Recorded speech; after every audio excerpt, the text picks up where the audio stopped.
में देखा था, डीमन क्लैन के एल्डर ने पीछे से फेंग के ऊपर अटैक कर दिया था और यहीं से नेक्स्ट एपिसोड की शुरुआत होती है, जहां वो डीमन एल्डर फेंग पे अटैक कर पाता उससे पहले ही फेंग वहां से टेलीपोर्ट हो गया था और फेंग ने उस एल्डर के सामने टेलीपोर्ट होते हुए अपनी मैजिकल सोर्ड का यूज करके मल्टीपल सोर्ड्स क्रिएट करते हुए डीमन क्लैन के उस एल्डर के ऊपर अटैक कर दिया था, जिससे वो डीमन एल्डर काफी तेजी से मूव करते हुए बचने लगता है और उसके बाद उस डीमन एल्डर ने अपने मैजिकल वेपन का यूज करते हुए फेंग के इस अटैक को रोक लिया था, जो देखकर फेंग ने अपने स्पिरिट टावर को बाहर निकालते हुए अपनी हेवनली फ्लेम से उस डीमन एल्डर के ऊपर अटैक कर दिया था, जिससे वो डीमन एल्डर अपना ऑरा रिलीज करते हुए किसी तरह बच गया था और वो फेंग के इतनी ज्यादा पावरफुल अटैक को देखकर हैरान होते हुए कहता है, सिर्फ कुछ ही दिनों में ये लड़का आखिर इतना ज्यादा पावरफुल कैसे हो गया? क्या एंशिएंट बैटलफील्ड के अंदर इसके हाथ कोई खास ट्रायर लगा है? जिसपे फेंग अपना ऑरा रिलीज करते हुए उससे कहता है, मैं स्ट्रॉन्ग नहीं हुआ बल्कि तुम पहले से कमजोर हो गए हो। और ये कहकर फेंग ने उस डीमन एल्डर के सामने टेलीपोर्ट होते हुए उसे एक बहुत ही ज्यादा पावरफुल पंच मार दिया था। वहीं दूसरी तरफ डीमन क्लैन के दो डिसेबल्स ने मिलकर जुई और यूवी के ऊपर अटैक कर दिया था, जो देखकर जुई अपनी मैजिकल रोबोट को बाहर निकालती है और उसी के साथ यूवी ने भी अपनी मैजिकल स्पिरिट वेपन को बाहर निकाल लिया था, जो कि एक 7 लोटस फ्लावर था, जिसके बाद उन दोनों ने मिलकर डीमन क्लैन के उन दोनों डिसेबल्स के ऊपर अटैक करके उन्हें हरा दिया था। वहीं दूसरी तरफ डीमन क्लैन का वो एल्डर जो फेंग का पंच खाकर और भी ज्यादा गुस्सा हो गया था, वो गुस्से से फेंग से कहता है, आज चाहे कुछ भी हो जाए लेकिन तुम्हें मैं मार के रहूंगा। और ये कहकर उसने अपनी मैजिकल वेपन का यूज करते हुए दोबारा फेंग के ऊपर अटैक कर दिया था, जो देखकर फेंग ने भी अपनी मैजिकल सोर्ड का यूज करते हुए उस डीमन एल्डर के इस अटैक को बहुत ही आसानी से रोक लिया था। लेकिन वो डीमन एल्डर अभी भी हार नहीं मान रहा था और वो अपने मैजिकल वेपन की पावर को बढ़ाते हुए फेंग से कहता है, तुम बस वेट करो, अभी थोड़ी ही देर में मैं तुम्हें और तुम्हारी फ्रेंड्स को मारकर तुम तीनों की सोल्स को सैक्रिफाइस करके अपनी घोस्ट बैनर को दोबारा रिफाइन करूंगा। उस एल्डर की ये बात सुनकर फेंग उससे कहता है, आज जो यहाँ पे मरेगा वो हम नहीं बल्कि वो तुम होगे। और ये कहकर फेंग ने अपनी सोर्ड को पुश करते हुए उस डीमन एल्डर को पीछे की तरफ धकेल दिया था, लेकिन वो डीमन एल्डर बहुत ही ज्यादा चालाक था, उसने फेंग के संभलने से पहले ही दोबारा उसके ऊपर अटैक कर दिया था। लेकिन वो अटैक फेंग को लगता उससे पहले की यिंग ने बीच में आते हुए उस डीमन एल्डर के अटैक को रोक दिया था और की यिंग को इस तरह से बीच में आते हुए देखकर वो डीमन एल्डर हैरान होते हुए की यिंग से पूछता है, कौन हो तुम? जिसपे की यिंग गुस्से से उससे कहती है, तुम्हारी इतनी औकात नहीं है कि तुम मेरा नाम जान पाओ। की यिंग की ये बात सुनकर वो डीमन एल्डर उससे कहता है, मुझे लगता है तुम्हें मरने की बहुत ही ज्यादा जल्दी है, अगर ऐसा है तो मैं तुम्हारी ये इच्छा पूरी कर ही देता हूँ। और ये कहकर उस एल्डर ने आगे बढ़ते हुए की यिंग के ऊपर अटैक कर दिया था, जो देखकर की यिंग भी अपने मैजिकल वेपन का यूज करते हुए उस डीमन एल्डर को बराबरी की टक्कर दे रही थी। लेकिन वो डीमन एल्डर की यिंग से काफी ज्यादा पावरफुल था। वो अचानक ही की यिंग के ऊपर एक बहुत ज्यादा पावरफुल अटैक करता है, जिसे की यिंग भी नहीं संभाल पाती और जैसे ही वो अटैक की यिंग को हिट करता है तो की यिंग नीचे गिरने लगती है, लेकिन वो नीचे गिर पाती उससे पहले ही फेंग ने उसे पकड़ लिया था और फेंग उसे पकड़ते हुए पूछता है, मिस की यिंग आप ठीक तो है ना?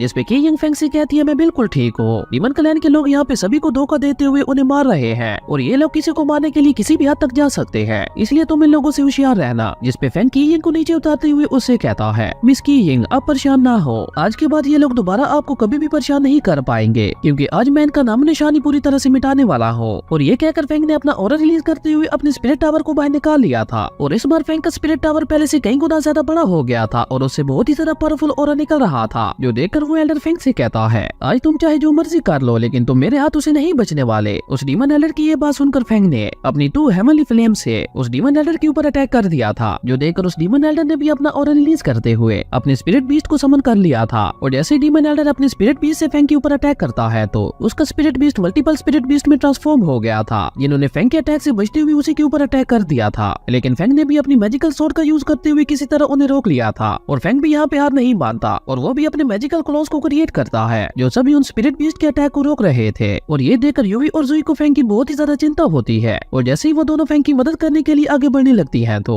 वहाँ पे खड़े डीमन क्लैन के 2 डिसेबल्स ने उन दोनों का रास्ता रोक लिया था। वहीं दूसरी तरफ की यिंग को भी फेंग की बहुत ज्यादा चिंता हो रही थी, लेकिन अब वो भी फेंग को बचाने के लिए कुछ भी नहीं कर सकती थी। और तभी फेंग की जेड लॉकेट से बहुत ही ज्यादा पावरफुल ऑरा निकलने लगता है और वो ऑरा इतना ज्यादा पावरफुल था कि वो सभी स्पिरिट बीस्ट वहीं डिस्ट्रॉय हो गए थे और उसी के साथ साथ वो डीमन एल्डर भी उड़ता हुआ पीछे जा गिरा था। जिसके बाद फेंग का जेड लॉकेट दोबारा फेंग के पास आ गया था, जिसका मतलब था कि जूनी ने सक्सेसफुली ब्रेक थ्रू कर लिया था। और तभी जूनी फेंग के पास आते हुए उससे पूछती है, क्या तुम इस बर्ड डिमोनिक बीस्ट पे अटैक करना चाहते हो? अगर हाँ तो बस तुम मुझे कह दो, मैं इस डिमोनिक बीस्ट की एग्जिस्टेंस इस वर्ल्ड से खत्म कर दूंगी। जूनी को इस तरह से बोलते हुए देखकर फेंग उससे कहता है, लिटिल ब्यूटी ये सब तुम क्या कह रही हो? फेंग की ये बात सुनकर जूनी उससे कहती है, ये लिटिल ब्यूटी क्या होता है? मेरा नाम मीरो है, इसलिए तुम मुझे मीरो ही बुलाओ। और ये कहकर मीरो फेंग की चारों तरफ घूमते हुए उसे एक एंशिएंट टेक्निक के बारे में बताने लगती है, जिसकी मदद से फेंग बहुत ही आसानी से उस डीमन क्लैन के एल्डर को मार सकता था। मीरो की ये बात सुनकर फेंग अपनी सोर्ड को बाहर निकालते हुए मीरो की दी हुई एंशिएंट टेक्निक का यूज करता है और जैसे ही फेंग मीरो की दी हुई एंशिएंट टेक्निक का यूज करता है तो वहाँ पे बहुत ही ज्यादा पावरफुल एनर्जी निकलने लगती है और उसी के साथ इस टेक्निक की वजह से अब फेंग की पावर भी पहले से 10 गुना ज्यादा बढ़ गई थी। जिसके बाद बाद फैंग उस डीमन एल्डर के ऊपर अटैक करने के लिए आगे बढ़ गया था और फैंग को इस तरह से अपनी तरफ बढ़ते हुए देखकर उस डीमन एल्डर ने भी दोबारा फैंग के ऊपर अपनी स्पिरिट बेस से अटैक कर दिया था। लेकिन फैंग ने वहाँ पे फैली हुई स्पिरिचुअल एनर्जी का यूज करके